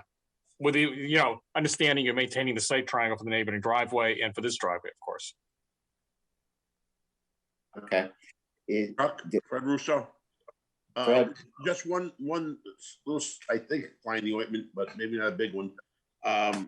I know there's talking, I agree with about moving parking to the rear, but I think I recall the applicant saying that one doorway to one apartment at the back of the house and the other doorway to the apartments to the front of the house. And I think the concern I would have, and maybe it's not a concern, but the concern I have is if you put your parking so far back, you're gonna make it very difficult, especially in bad weather, for someone to get from the parking lot to their apartment. If there was some way maybe to put the two parking spaces in that general vicinity we talked about, so that it was not all the way in the rear, like you have 2 and 2 actually, and then 2 behind the house. The people who were on the first floor could at least have an opportunity to get to the house without slipping and sliding or getting destroyed by rain, and the people in the back would have the same. But putting, I think, all 4 spaces in the back, it's to some disadvantage of the tenant. But that was just something that came up in my mind. Yeah, Harry Smith, town planner. I don't want to, really get too deep in the weeds of designing it, but you could have 2 parallel spaces to the driveway, sort of along the structure, and that they would be close to the front door, and 2 in the back that would work for the rear door, and that the entry to that apartment unit. Harry Ferruso, I'm glad you're thinking about it. Yeah. Okay. So, I mean, I think. I don't even know if we need to put any words about moving it back. I mean, it's sort of understood. It's left to me, so I'm going to decide that it needs to be, straightened out before I'm going to give it an okay based on everything everybody said. So right, and I think the applicants indicated he's going to be will go with the neighbors. Right. And it's interesting. There were some Harrison Avenue people in the back. Yep. So we'll look at. Be aware of them too. I mean, they're all good neighbors, so Yep. And the applicant made a point of saying that, so absolutely. Right. Yeah. So I guess this does it then. Evan, does this make sense to you? Anything you can suggest? Okay. Right. Yeah, I think this language allows all of those things to be considered, and whatever fits best between all 3 parties, hopefully, is the result. Right. And he gets his approval and can pull his building permit. Okay. Yep. Great. So any further comments? And if not, then will someone make a motion to approve this application in accordance with the conditions as revised that are currently before us on the screen? Marcy will make that motion as presented. Motion made by Marcy. Is there a second? Fred Russo, second. Second by Fred. Any further discussion? All those in favor, Joe Chadwick? Chadwick in favor. Fred Russo in favor. Joe Vayuso? Vayuso in favor. Marcy's in favor. And chair is also in favor. So that application's approved. Okay. Okay, then. That brings us now to old business. And we have item number 1 was moved to a public hearing. So item number 2 is the KILP Branford LLC, care of Andy Lucibello, applicant and owner. That's the 1025, 1091 West Main Street, a site plan modification parking lot lighting. That's at the Big Y. I understand that staff's still reviewing that, and we should just table that one. Is that correct? That's correct. We're still waiting on some final plans to be submitted from the applicant. Okay, great. So that brings us into items number 3 and item number 4, both by the same applicant and concern the same building. That's item number 3 is the owner, the applicant Govinda Shrestha. I'm sorry if I mispronounced the name. Shrestha Management LLC, applicant owner, 230 East Main Street. Site plan for retail use for under 3,000 square feet. And item number 4 is the same applicant, same address, a site plan for a restaurant, fast food without a drive-through. Is it the recommendation that we consider these both at the same time, or I mean, are they 2 separate applications, or what do you suggest? There are 2 separate applications because he is proposing 2 new uses, both of which require site plan approvals in our use table. However, as one plan submitted, and I prepared 1 staff report reflecting both of those uses. Okay, so we will need 2 votes, I guess, right? I suppose. Yeah. Or Yeah, Harry Smith Town Plan. I would suggest 2 separate votes, but you could use the same set of conditions or findings with each vote. okay, so I think we can probably, it's the same building, we can probably consider them together and make 2 separate votes. With that, then, is the applicant ready to proceed? Yes. Hi, my name is Govinda Shrestha, 230 East Main Street, Branford. Good evening, everyone. Yes, that's my plan. And please, if we approve, I really appreciate you guys. Thank you. Govinda, if it's okay with you, I can review what the changes are. Oh, yes, please, sure. So this is 230 East Main Street. It is a blue square building. I believe it's across the street from Cumberland Farms and Dunkin' Donuts in that area. It currently is being used as office space with some apartments on the 3rd story. They are now coming in and proposing that the 1st floor office space be converted into half dedicated to retail under 3,000 square feet, and the other half dedicated to a restaurant, fast food without a drive-through. I believe this restaurant is proposed to be a pizza place. Pizza and deli. Like I said before, they both require site plan approval, and the applicant did receive a variance from the Zoning Board of Appeals for additional impervious surface because they are proposing some outdoor patio space in the front of the building here, as well as some changes in the rear for access, and it looks like handicapped access as well. And they also got a reduction in the parking requirement as they have 22 existing spaces, and the total requirement would be 28. But at the August 16th Zoning Board of Appeals meeting, they were granted a variance for this requirement. No landscaping plan was provided. However, the site plan did include a few proposed plantings in the front yard, as well as some on the side, and the eastern property line shares a property line with the parking lot for the neighbor at 234 East Main Street. Therefore, there wasn't any room to have any side yard landscaping there.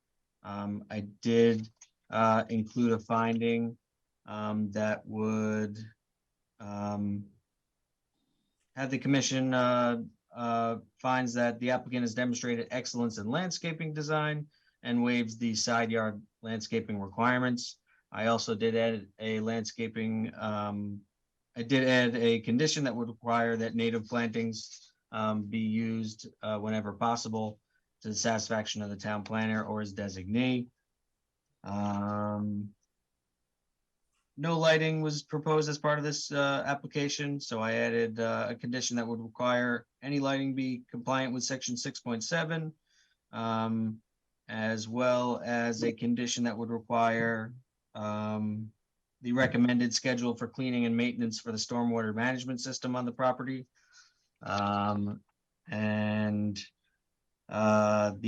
This application did not require a soil erosion and sediment control plan per section 610B. And I believe I covered all the conditions, so that's about it. Govinda, do you have anything else you'd like to add? Nothing else. That'll be all. Thank you so much for all this providing. Chuck Anderson, thank you, Govinda, and thank you, Evan. So this is essentially a change of use. There's an existing three-story office building, and you're converting the first story to, and it's right now it's office, and you're proposing to put partial retail and a partial and part of it a restaurant. Is that correct? Correct. Yes. Okay. Great. Thank you. Any again, this is a site plan, so we don't have a public hearing. So any questions, comments from commission members? Questions from anyone? Yes, Marcy Posey here. I'm looking at the plan and it looks like part of the first floor is at elevation 100.7, but yet they're ramping up to elevation 110. Is it a split inside the building? And is it a requirement to do the handicap ramp up to the second floor for the use? I'm just a little unclear because it's just so much ramp. Because it's the second. Oh, go ahead, Govinda. Because it's the second plus, already there is a route in there for those, for the walk for the back there. I want to make them more better and looks good. That's making sense to put in the handicraft for the second floor for the office, or anybody want to looking for handicraft. That's going to be a great idea. That's why I'm trying to plan making those plans.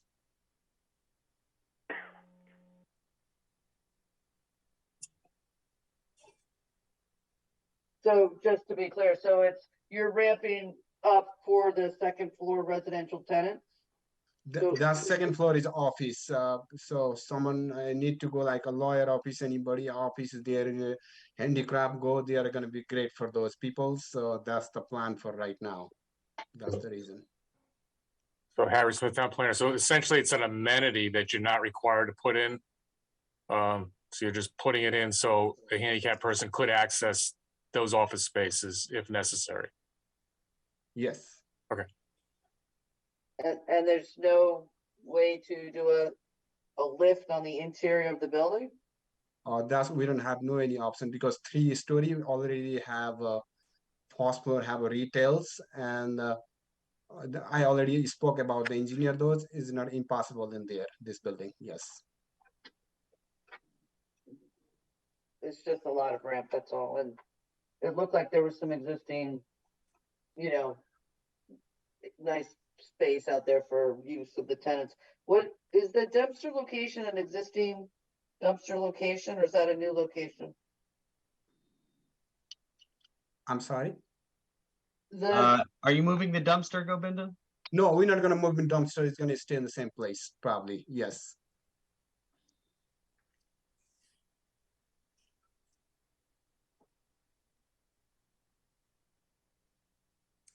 I can show you, Marcy, on the street view. Looks like it's already there.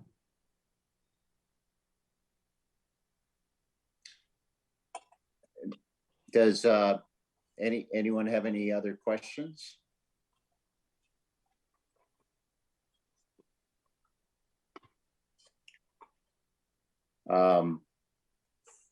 Does anyone have any concerns about the application, or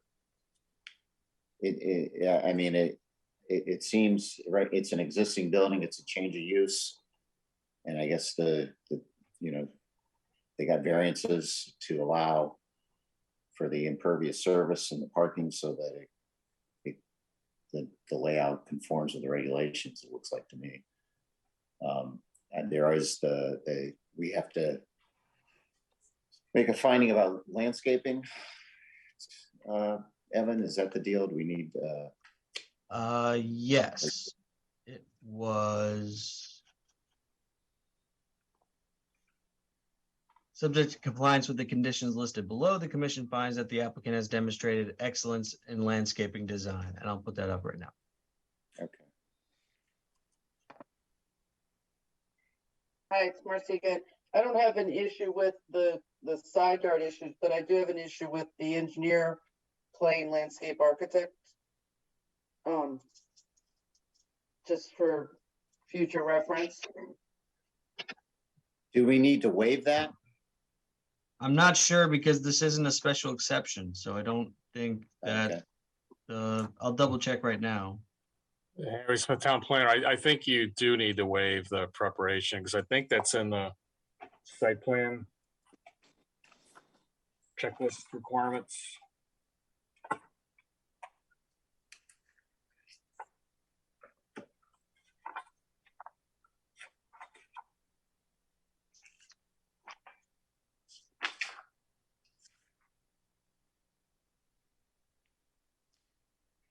Yeah, Harry Smith Town Planner, that's in the site plan requirements.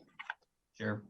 And the commission can waive that requirement, I think, under 9.6. So you're allowed to waive or can waive the necessity to comply with all the submittal items. Yeah. Yeah, I'm looking at 63D3. It says, unless waived by the commission due to the minimal impact of a proposed activity, a landscape architect license in Connecticut. Yeah, so both of those, yeah. Right, yeah. I mean, my sense is, again, this is not a raw site that you're proposing something new. It's an existing use, existing building that isn't being changed at all. It's just the use is changed on the first floor. So I like the additional landscaping. We always try to get landscaping, lighting, and dumpster locations modified and brought up to speed when we have these sorts of things, but I think it's okay. Chuck, it's Marcy here. I've just been noticing on a number of applications, and I don't mean to pick on Mr. Gupta if I'm saying his name correctly. We require civil engineers to do site. We require architects to do the building many times. And often I'm seeing planting plans that are not being prepared by landscape architects, whether it's for native plantings or not. It's just a dead giveaway when the scale of the plants on the plan isn't appropriate. And it's, I've got to read, there's 3 varieties and I've got to read through and measure the drawing to see if they've got enough coverage of the plant material, so on and so forth. And I think that's why the requirement's in there, whether we choose to enforce it tonight or not. I just would like to, press a little bit to see that amended in the future on applications. Yeah. Marcia, it's certainly a fair point. It's in the regulations, we require it. I mean, it does say that we can waive it in certain circumstances, and this is the type of circumstances that it may be appropriate. But yeah, I mean, you're absolutely fair. You're right, and particularly if the suggestion, if they're pretending to be a landscape architect when they're not, that's not right. So, but did you have any particular comments on the landscaping that you thought, or I mean, there are some things on there, but. Well, it's 3 varieties. It's, a crabapple, some rhododendrons or azalea or rhododendrons. The variety's not specified. And there's a huge difference. There's a huge range of azaleas and rhododendrons, which, may or may not be native, grow at different habits. So there's no way to evaluate what type of azalea or rhododendron they're proposing for the front to know if it's appropriate as far as the size that it's going to grow. And then the, blue rug, juniper, or spreading use. I mean, it's very, very vague. I appreciate that they're trying to show some planting, but they clearly did not use a landscape architect or, even a designer. There's no name. It's under the engineers once again. And, it's not my job to have to evaluate every planting plan that comes through or to just say, just because it's native, it's appropriate. It really needs to be handled by a professional. And on a site of this size, I just think, for a residential application, maybe there's more leeway, but this is a commercial space. You know, I think we want the planting to be as good as the site planning is on there, you know, and so I don't know, I'm a little reluctant to waive it, to be honest. I don't think that the use is terrible. I think they're trying to, you know, make some effort, but I think they should have retained a landscape architect for a couple of hours to put a, you know, to review the correct species for this particular situation. Well, do we want to add that as a condition then? Yeah, but then is it, you know, my job to then have to review what they submit? You know, it's. Well, no, require them to submit a landscape by a landscape architect. Well, Yeah. yeah, that would be better. Yeah. What Harry Smith, town planner, maybe if we just modify what Evans has here under condition 1A, where it says a landscaping plan shall be revised to include native planting satisfaction town planner. You change that to say landscaping plan shall be revised by a landscape architect to specify, and can you help me with the words maybe, specify, it's not cultivars, is it? And location, size, species, and location of proposed plantings. To indicate size, species, and location. Yes, exact locations. And exact locations. Proposed plantings and include native plantings to the satisfaction of the town planner. Well, I would say, and you know, and preferably of native species. Okay. How about include native plantings as much as possible or something? I mean, I would just use the word preferable. preferably using native species. Yeah, if appropriate. All right, landscape plan shall be revised by landscape architect, specified size. Okay.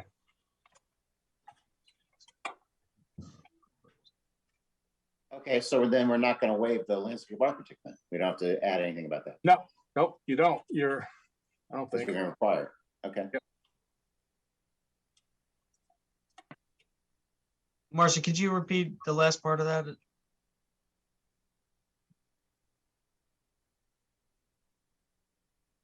Am I muted? No, you're fine. I think, let me give it a shot and see if I've got it. So 1A would be revised to read, the landscaping plan shall be revised by a landscape architect to specify size, species, and exact location of plantings, preferably using native species if appropriate, to the satisfaction of the town planner.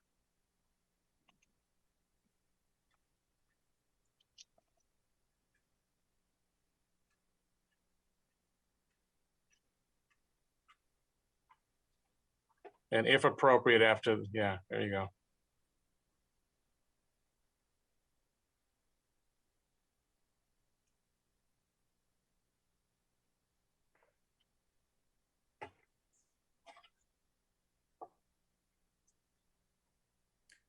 Okay.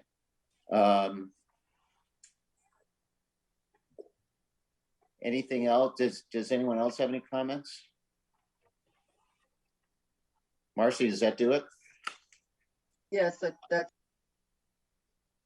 Okay.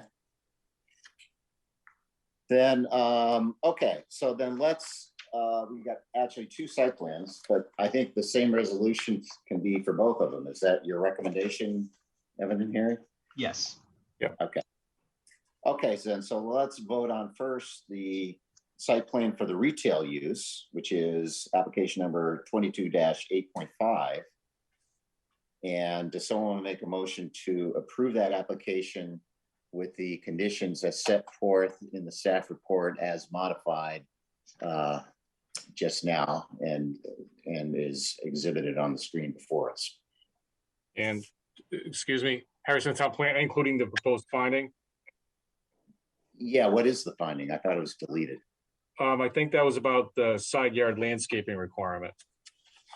Right, Evan? Or you deleted that. You deleted that because. Yeah, sorry. I thought we were going to get rid of that. I think. Do we still need to waive the side yard landscaping requirement? I think so on the north side. And it's, I mean, the reason we're waiving it is because it's already paved. I know it. That's the reason, really. That'll do it. And the only reason to waive Part of is the driveway. excellent. What a bunch of Hey, here we go. sophistry. What, but do we need to waive the side yard landscaping requirement? Hi, this is Marcy again.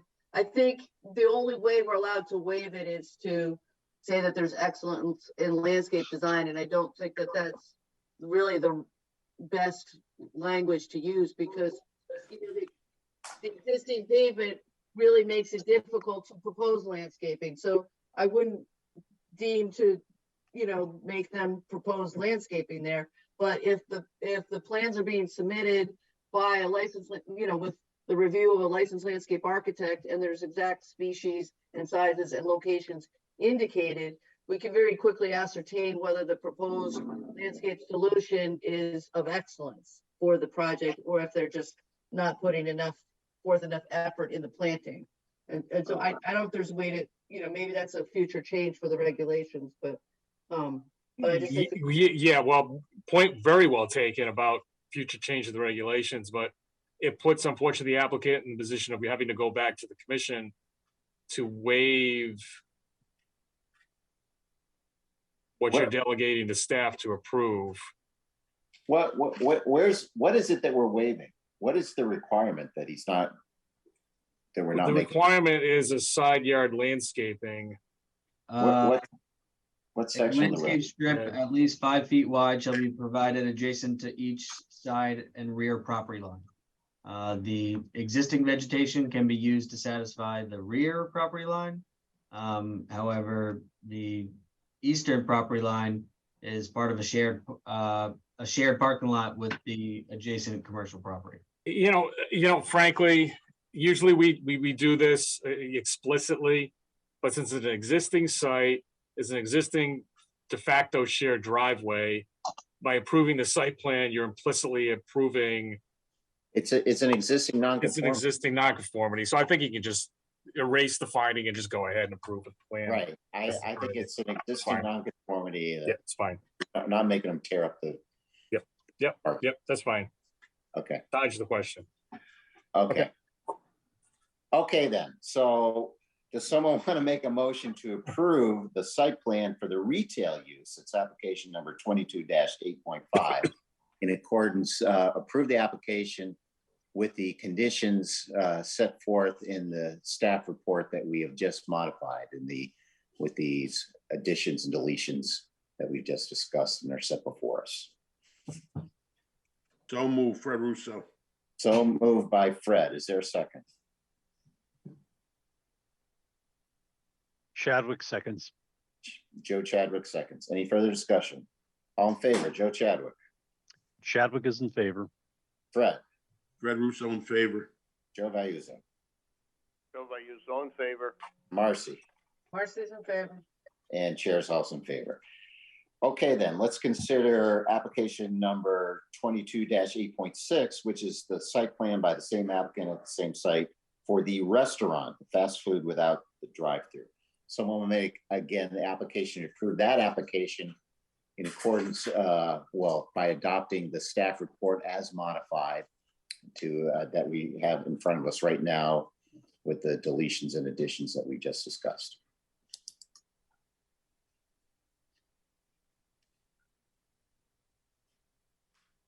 Go ahead, somebody. Fred Russo, so moved. Motion made by Fred. Is there a second? Chadwick seconds. I heard Joe Vayuzo first. So Joe Vayuzo seconds. Any further discussion? All those in favor? Joe Chadwick. Chadwick in favor. Fred. Fred Russo in favor. Joe Vayuzo. Vayuzo in favor. Marcy Pelusi. Marcy's in favor. Chair's also in favor. Okay. That brings us then to new business. So those applications are approved.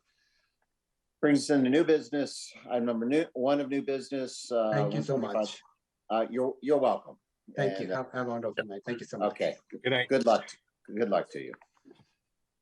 So new business item number one is 125 Thimble Islands Road, special exception coastal site plan. And we need to, I understand that's in wetlands. We'll need to, I guess, set a public hearing So we'll just table that one. What's going on? Harry? Harry Smith, Town Planner. I would suggest utilizing sort of the standing motion, allowing staff and the chair to set the exact public hearing date for both items, new business 1 and 2.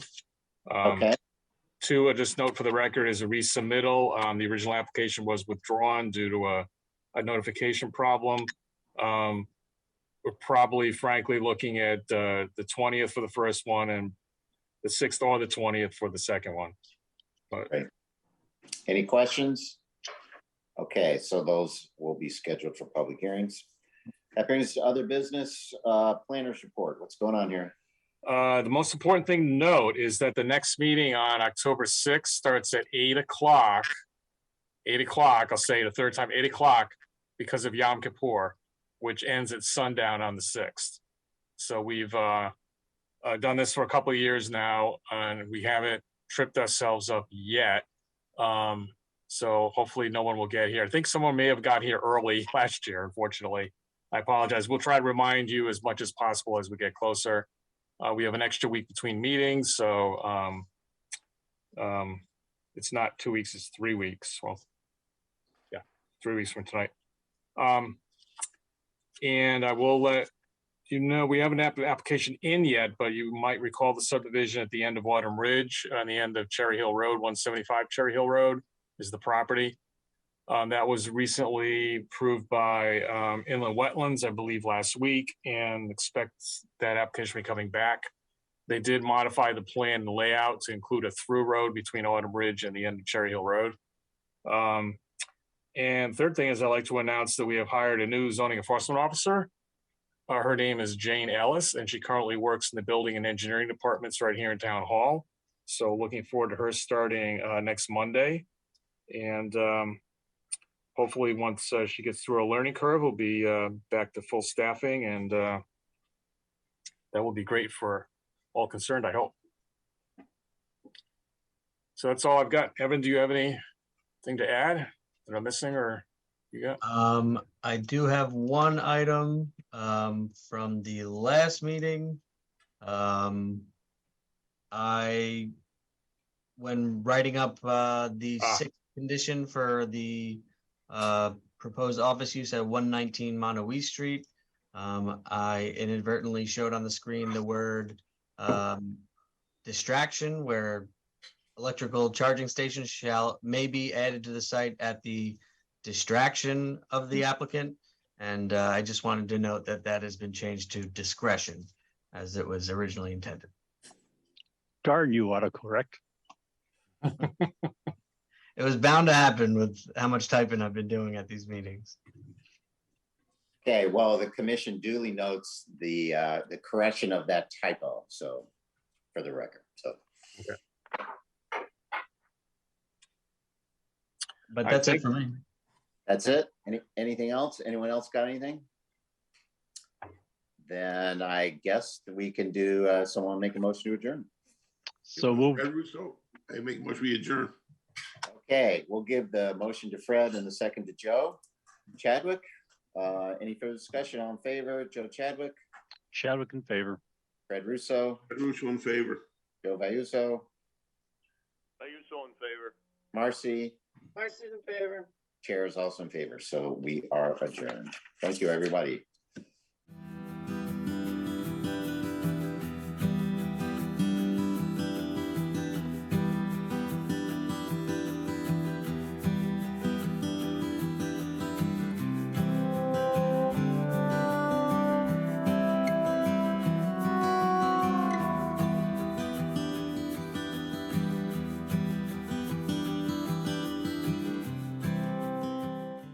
This program was brought to you in part through the support of the Town of Branford.